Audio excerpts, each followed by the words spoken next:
You all appear as though it's old dialogue, so we don't need to rest at the inn, but we do need to save?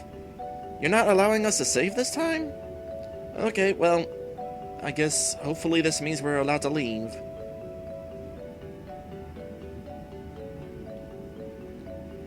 Thank you again for what you've done to save our holy priestess. The people of Kalinka are proud to have such friends as yourselves, and with you to watch over us, we are reassured that we from now on may slumber each night in peace without fear of not ever waking back up. We'll do our best to live up to all this praise. We won't fail to come to your aid if Kalinka ever needs us, Miss Millie. Who would have guessed that we could become this popular with an entire village in just one day?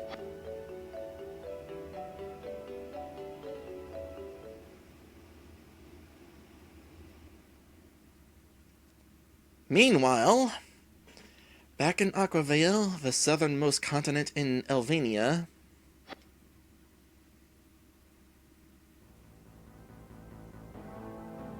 okay, if we were going to have another cutscene, I would have liked the opportunity to save first. So we got a mysterious cloaked figure. Erundus albera ne cluval zealous, qui non eres solus fei malum. He continues in grim recitation.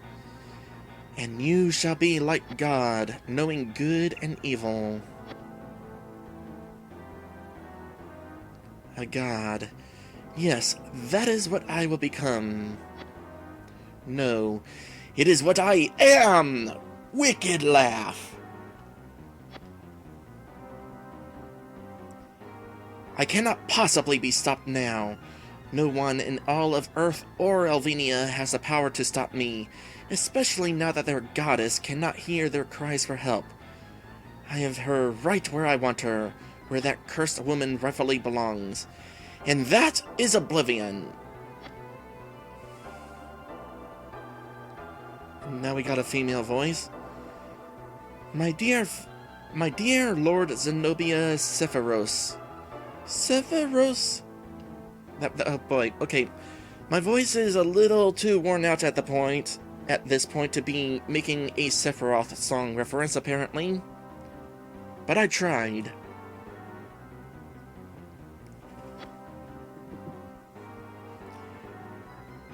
Yes, what is it? I am rather busy making the final adjustments on our glorious plans to make known our existence to all of Elvenia once and for all, as well as to terrify them into immediately submitting to our divine will by drenching the holy city in the bright red blood of its own innocence, all at the same time. Thank you for that exposition. Ah, Mr. Straith, I am pleased to hear the ethereal sound of my most beautiful servant's voice as she shows her omniscient master the proper respect. Yeah, didn't we kill her?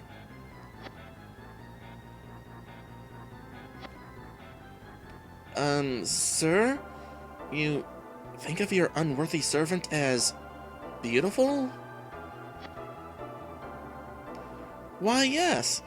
My dear woman, what is it that you believe characterizes true feminine beauty, That which the people of this world see in these wretched Elvenian women? Innocence and purity? Ha! Such beauty is both fragile and fleeting, my dear. I am disgusted beyond the telling of it when I gaze upon the hearts and faces of women such as the holy priestess, or her equally hideous daughter. Nay, it is you, Wraith, who is truly the most beautiful among the beautiful.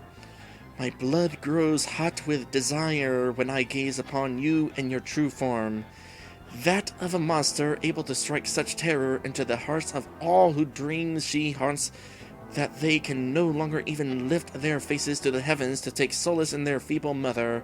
So filled with the sweet touch of despair are they. Well, At least he's not picky.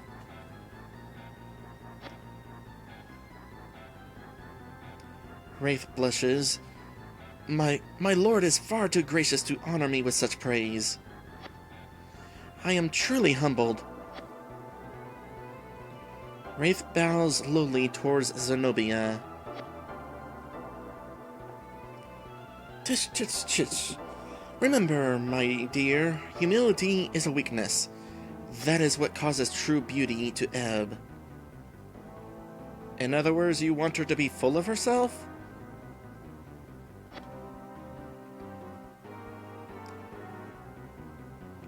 Wraith's face is still bowed low. Yes, sir. And I admit that I am rather pleased whenever I have the chance to use my beauty to be flirtatious with all of my male victims. Wraith smiles. Just before I violently end their lives. Haha. Yes. It is small wonder that the rest of your demi-human race cast you out because they feared and envied your beauty so much, my dear. Now, what is it that I can do for you?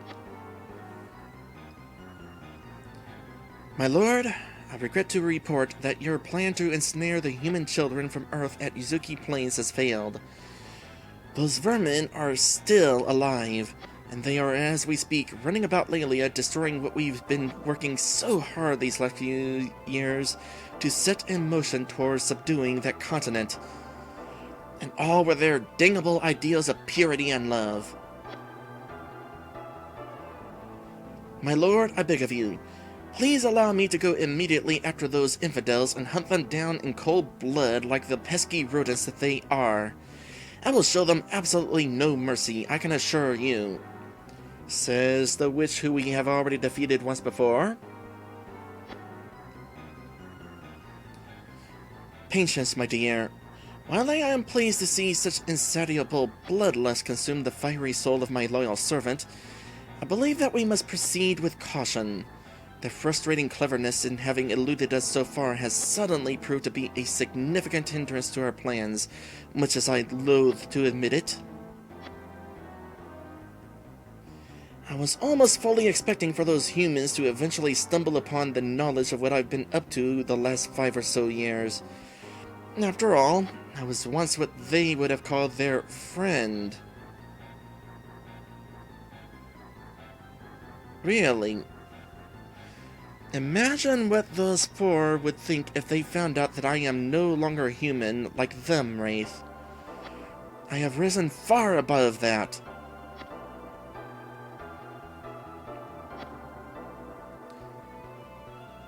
Still, that was why I sent you to intercept them at the Elven City in the first place. I figured Grandis wouldn't be able to restrain them when I sent him to Earth on my guess that they were bound to catch onto my habitual absence from Magnolia due to Grandis' severe loss of magical power that occurs with his transit across the path of Eden. I then assumed that, as soon as our Earthling friends had found Elvenia, one of the Elvenians who already knew about me was sure to come running, crying to them in a pitiful plea for them to save this world from us on the Elvenians' behalves. Thus, those vermin you spoke of would not hesitate to come chasing after me with the great white flag of justice billowing in the wind as it remains tied to the hilt of the sword that fool named Dusk wields.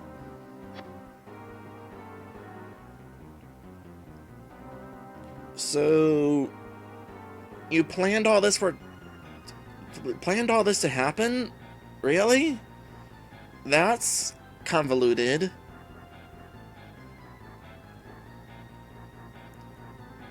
Let's see, Stripeback says, I think we just found out what happened to Josh.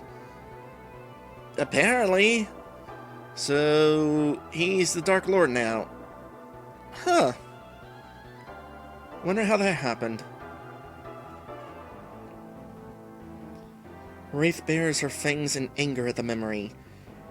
Dusk. It is the blood of that impetuous kid that I shall taste before any of the other 3s.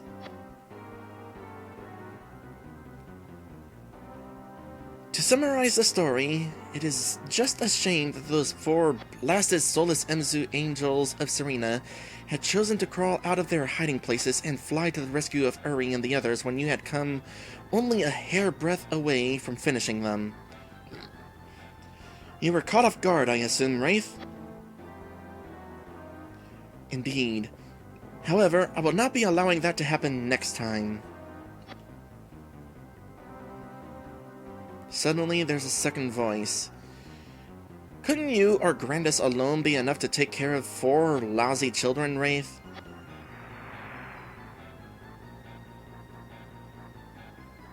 And we got ourselves a menacing ogre demon, who strangely has a calm air of militancy about him. You shame the demi-human race of Elvenia when you fail in such a degrading ways. You won't speak so privately when my teeth find your neck, Gorgon Ghidra. I'm gonna write that name down now.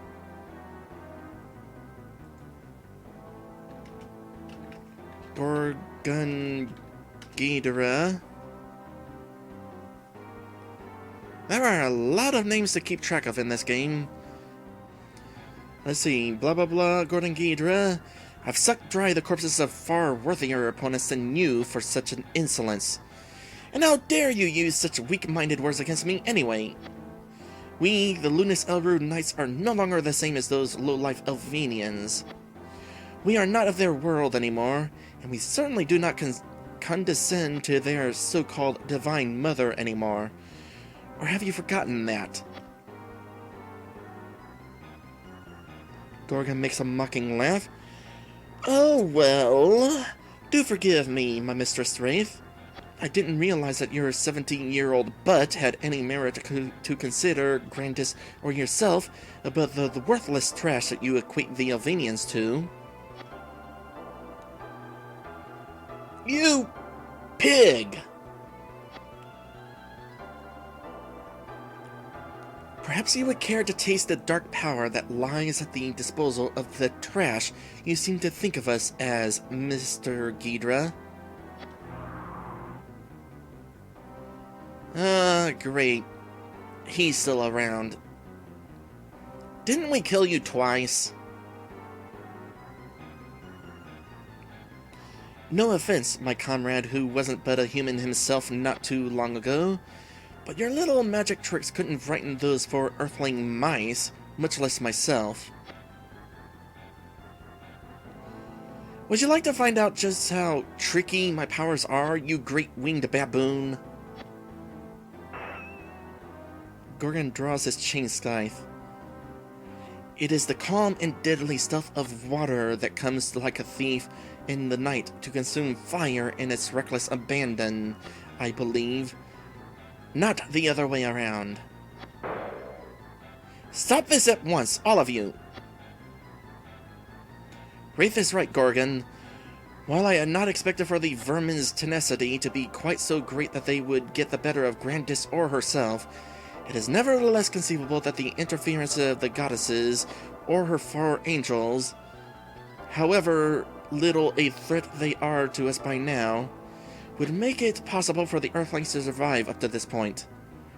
Besides, it isn't as though the powers of either Wraith or Grandis were not being greatly restricted by attenuating circumstances during those fights. Wraith, since the rest of you have all chosen to grace me with a visit at the same time today, why don't you call in the last of the Lunis Elru Knights here to attend this little meeting? Yes, my lord. My servant Vern, come forth. Oh, Vern. Yes, this guy. This guy is the one who blinded one of the 4 angels.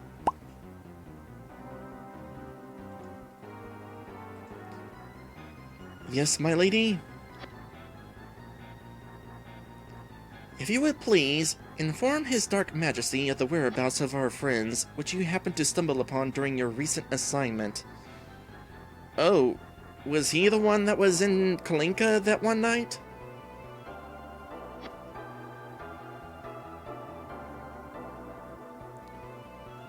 Your Majesty, the children who have managed to elude us since Grandis' defeat on the Leviathan fleet admiral's ship have at last been spotted in the village of Kalinka. I found one of them there alone with a young woman 2 nights ago. Judging from what I could hear of their conversation, the Earthlings apparently came to that strange little city upon their escape from the Yuzuki Plains with the intention of reversing the curse that your late servants had placed on that former Earthling friend of yours, Harrison Cole. Restoring him to normal form, thus affording the last of the Solus Emsu goddesses the opportunity to find him and bestow her magical powers to him. Drat! Why did I give those brats the chance to help Harrison escape from Yuzuki? There would have been only 3 nuisances for us to deal with in that case. Okay, that I know I didn't read wrong. And then I could have hunted the Solus Emsu Angel of Perseverance down in her defenselessness at my own leisure.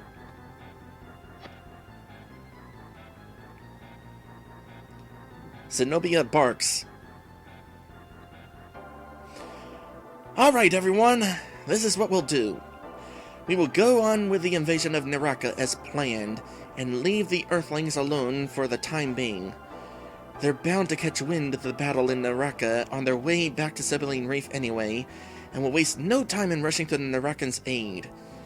Gorgon, you will seek out and capture them during the battle, and then at your convenience bring them back to me when I can deal with them, where I can deal with them personally. As the frontline heroes for the Holy Army, I am certain that they'll come charging straight for you once the fight begins anyway.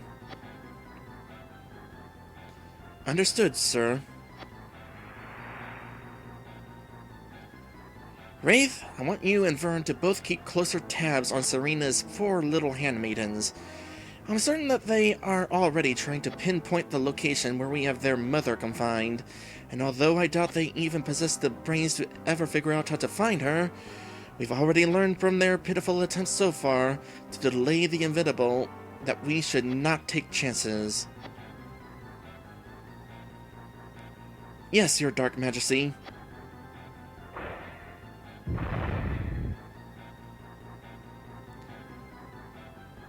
How do mere Earthlings cause us this much trouble, sire? They possess no more power to fight the darkness than do the Elvenians, it seems to me.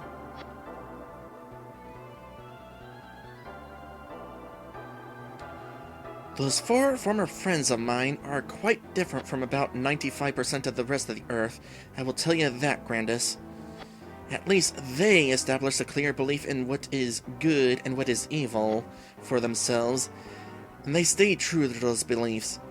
Like those Elvenians who are already aware of my existence, the few people on Earth who know me cry out against me and pray to some alleged deity up in heaven to stop me from coming to rule over them, saying that I am of the darkness. Yet, just who are the humans on Earth to be speaking out against me? Seeing as what kind of creatures nearly all of them are, they should be glad to have someone of the darkness be master over the world. They do not believe in anyone or anything but themselves, and go running about their world trying to step all over each other in their hurry to satisfy desires, not much unlike yours or mine own. Just like pigs who grow desperate when they realize that they are now very near due for slaughter. At least the people of Elvenia can stay true to a power beyond themselves, even if she is nothing more than a pitiful woman with broken wings who couldn't stop me even when I was a mere mortal. But then, that which she embodies could not possibly give her that much power in the first place. That was just one of the many reasons I was thrilled to discover that I was indeed that Lord of Darkness you and the other Lunis Elru Knights had been looking for. Back on that day, I had stumbled across you all on the path of Eden, Grandis. I have no use for the earth, nor do I have any care for anyone I had ever known within it. The light will fail, both for the earth and for Elvenia.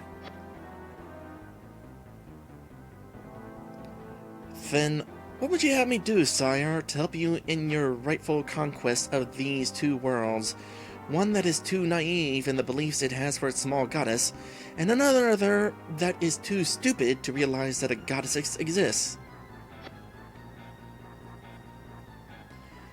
Kill anyone who possesses the greatest capacity to bring love into the world. And that includes...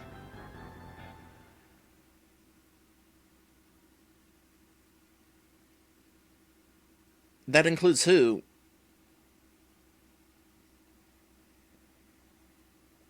Okay.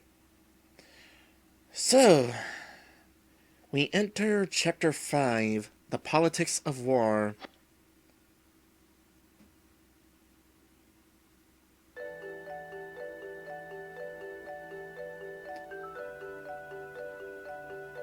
After that cutscene, I would have expected us to find ourselves on the world map, considering, you know, that's where I was actually trying to head.